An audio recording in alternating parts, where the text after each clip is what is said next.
dans le sacerdoce, non. Atako bangana nzambe ndeba bande kokota na kati na bisike le kabule biblia tiala ko lobateke nzambe atikala ko se lobotesa ngako pesa mabomba bina yepa bangana nzambe. La parole de Dieu est toujours au prophète. Et na kaba sakoli. Et dans cette Bible, nous avons beaucoup de prophètes. Nous avons des prophètes mineurs et des prophètes majeurs. Nous avons Moïse, nous avons Samuel, nous avons Nathan, nous avons Esaïe, nous avons Élisée, nous avons Élie, nous avons Malachie, autres, y compris frère Branham. Nous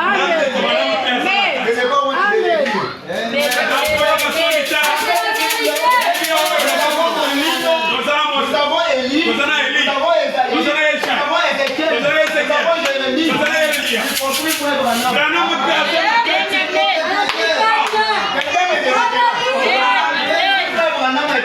Envoyé de Dieu. Où se trouve la prédiction dans cette Bible? Je dirais dans Malachie chapitre 4. Vous allez me demander. Si c'est dans Malachie chapitre 4, 5, 6. Où son nom est-il mentionné? Où son nom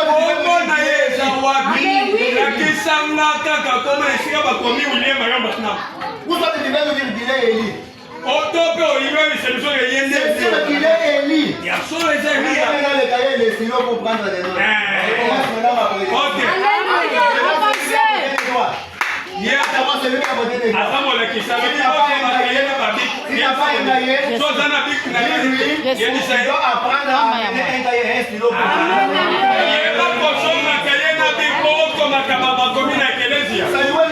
La prédication des frères Gédéon commence maintenant.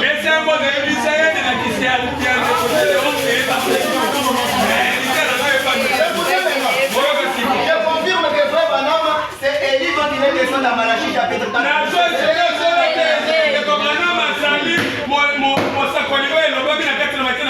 Dieu utilise 5 fois l'esprit d'Élie le Tishbite. Amen.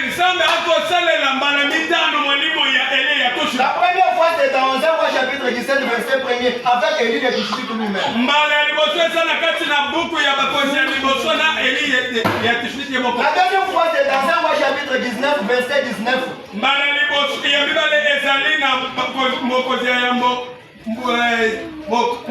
Interprétez seulement en français. Les vous interprétez tout en français. La deuxième fois, c'est dans 1 roi chapitre 19 verset 19. Ou encore dans 2 roi chapitre 2. Verset 1 jusqu'au verset 6. 2 roi chapitre 2. Verset 1 jusqu'au verset 6 avec le prophète. Avec le prophète Élisée. Troisième fois, Dieu utilise le même esprit qui était sur Élie le Tishbite. Dans Ésaïe chapitre 40 verset 3. Malachie chapitre 3 verset 1er. Matthieu chapitre 11 verset 10. Matthieu chapitre 11 verset 10. Et puis dans Luc chapitre 1 verset 17. Luc chapitre 1 verset 17. Avec Jean-Baptiste. Maintenant la quatrième fois, Dieu utilise le même esprit qui était sur Élie le Tishbite. Avec William Branham. Dans Malachie chapitre 4. Verset 5 à 6. La dernière fois, c'est avec les mêmes Élie le Tishbite, accompagné de Moïse, pour les saluts de 144 000 juifs selon Apocalypse chapitre 7 verset 4. La question intervient. Nous sommes dans la révélation de cette eau. Page 495. Question et réponse sur les eaux. Question et réponse sur les eaux.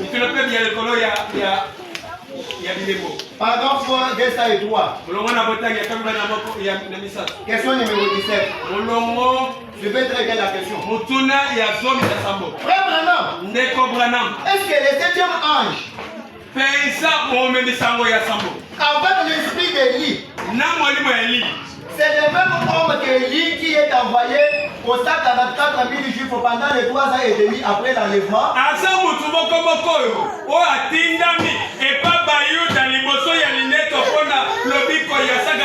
En d'autres termes, frère Branham, est-ce que toi, avec l'esprit